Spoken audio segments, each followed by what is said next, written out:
Swipe Up, episode 218 of the show where I share my opinions on current events, whether you like it or not. James Cameron, famous director, just released the follow-up, the decade-long follow-up to Avatar, which is in theaters now, Avatar: Way of Water.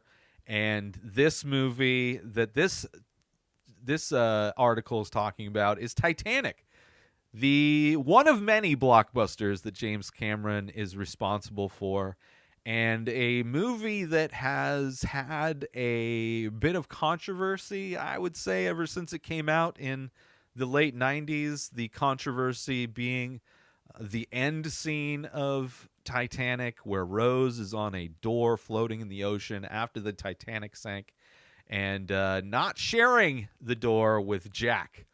And that controversy, which James Cameron has always said is a stupid controversy, a stupid debate to be having, for an upcoming re-release, a 4K re-release of Titanic that is set to be released in around Valentine's Day of 2023.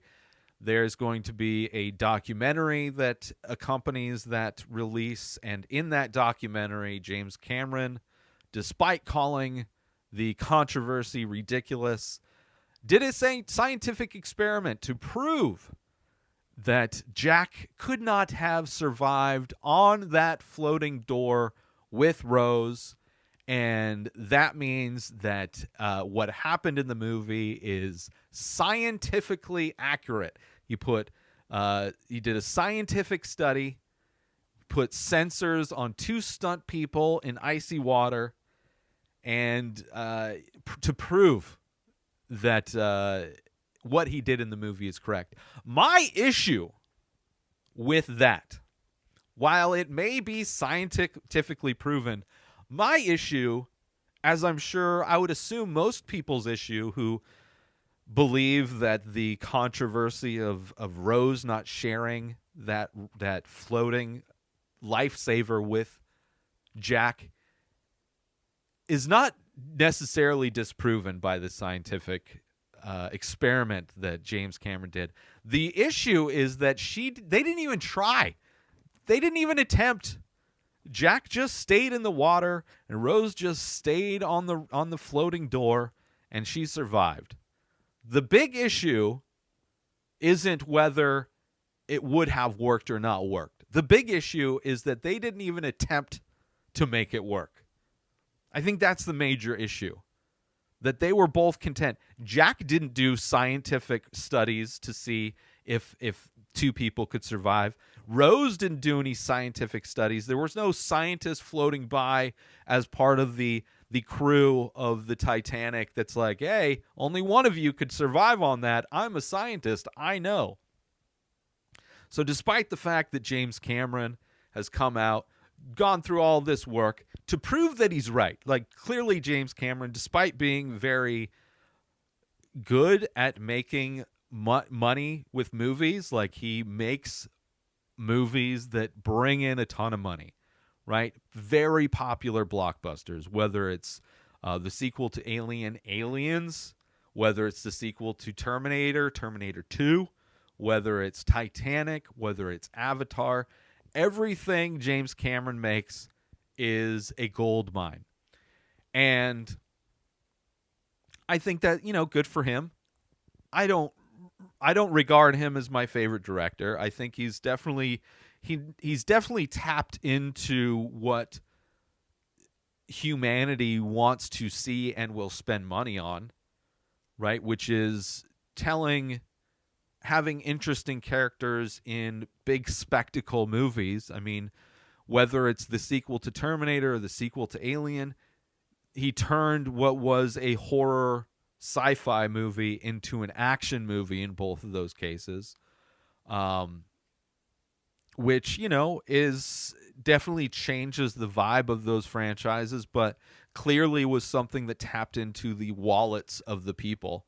He's definitely probably out of the directors like a James Cameron or a Michael Bay or these directors that are able to do these movies that are highly profitable, these big blockbuster spectacle movies, I would say James Cameron's probably the makes the best movies out of those type of spectacle directors. But I don't consider him like a favorite director of mine. If his movies didn't make that much money, I don't think the stories that he tells or the way they're told are particularly extraordinary or special in any way. Whether it's Titanic, which clearly struck a chord, especially with girls of the time, women, it's great love story, whatever. Had some action moments for the guys. Like it's understandable why it was so popular. Avatar, very immersive. Like he definitely makes these movies that are super immersive, that bring the audience in, that connect with a large audience, and have stories that are pretty simple stories, love stories, environmental stories, or different things. But as far as this scientific study somehow negating the argument people have about the scene in Titanic, the scientific study does nothing to dispense of any kind of doubt, because regardless of the accuracy of them being able to survive on this door, the main issue is that there was zero attempt.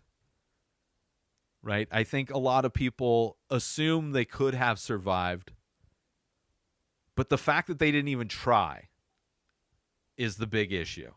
In my mind, is the big issue.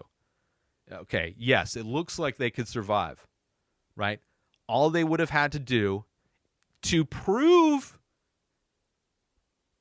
James Cameron correct, if in the original film, Jack tried to get on the door with her, and it clearly was not going to work, so then he sacrificed himself.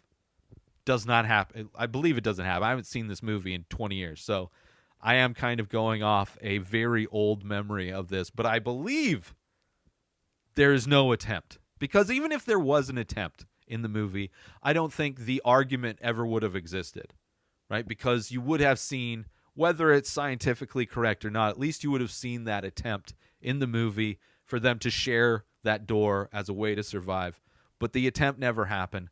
So regardless of the scientific confirmation of its inability to save both of them, doesn't that matter, James Cameron? You didn't win this argument, right? Just trying to prove something post, trying to come back and justify the fact that you didn't even have them try to do it, because you needed to have him die, right? It has to have that kind of gut punch to lose a character, to kill a beloved character off.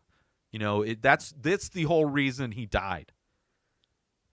Not because of the logistics of a door not being able to support both of them scientifically, because he needed to kill him off, because that is how you manipulate an audience into caring more. So I should probably go back. I actually would love to do a top 5 of James Cameron's movies and watch them all and rank them. Be very interesting, I think, because he has done some, some big block, as far as like the big blockbuster movies. I think he's definitely the king. He's definitely the king. And I've heard mixed of the new Avatar, but the first one was okay. I remember reviewing it when it first came out, like 15 years ago, however long it's been. No real desire to go out to a movie theater to watch this new one. I'll wait. I don't like 3D. Like after Avatar, the first Avatar came out, how like the trend in all movies and even home electronics was this 3D gimmick. Horrible. It ruined so many movies that came out at the time, and really tried to convince a bunch of people to buy TVs and Blu-ray players that really had no content to play. There really wasn't a whole lot of 3D content out there, and it was just a crazy gimmick, and I was selling TVs at the time. So, and I couldn't, like, I was like, this is a gimmick. There's no content. So if you want to spend all this extra money buying a TV that you have to wear glasses for, not only do you have to wear glasses for, you have to make sure your glasses are charged up. So God forbid you're watching a movie and somebody's glasses die midway through the movie. You got to plug them in and wait for them to charge before you can finish the movie. Just the dumbest gimmick that hit, and it was 100% because of James Cameron pushing this 3D technology. And here he is back again with a movie that I hear is amazing and super immersive and looks gorgeous, but I'm not as excited as so many people are.